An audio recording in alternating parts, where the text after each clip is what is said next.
Kaya nasayod kita nga inikatunas na niining atong yutanong puloy-anan, na mao ang atong lawas.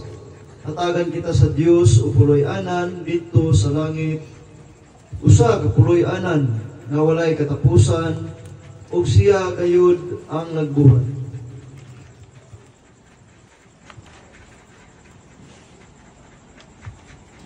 Busa kanunay kitang masaligon kaayo.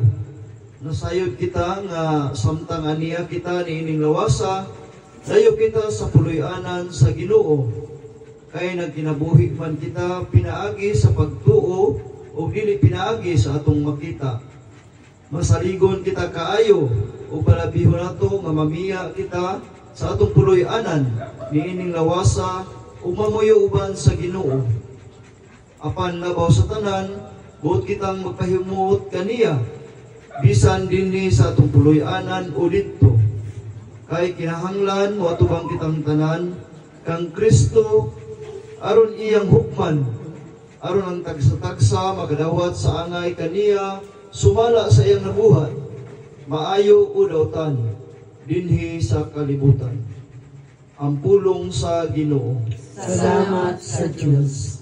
Ang Dios akong kahayag ug akong panabang. Ang Diyos akong kahayag ug akong panabang.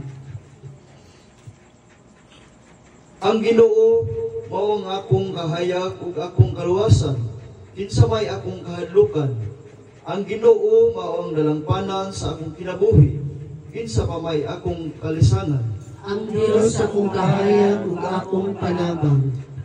Usa ka butang akong gipangayo sa Ginoo. Ini ang akong gipangita na magpuyo unta ako sa balay sa Ginoo sa tanang mga adlaw sa akong kinabuhi, nga magsud-ong unta ako sa kahilugmaon sa Ginoo ug magpanandong sa iyang templo.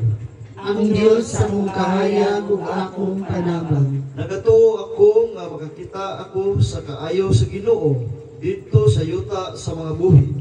Paabuta nga maisugon ang Ginoo, paglig-on sa kasing-kasing o paabuta ang Ginoo.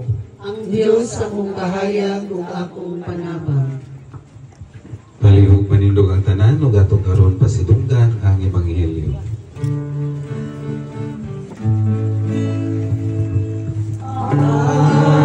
Alleluia. Alleluia. Alleluia.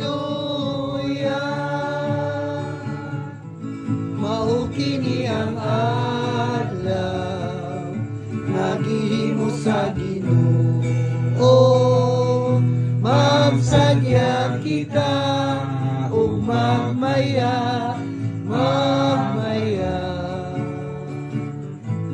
Mao kini ang adlaw naghimo sa Ginoo, magsadya kita ug mamaya.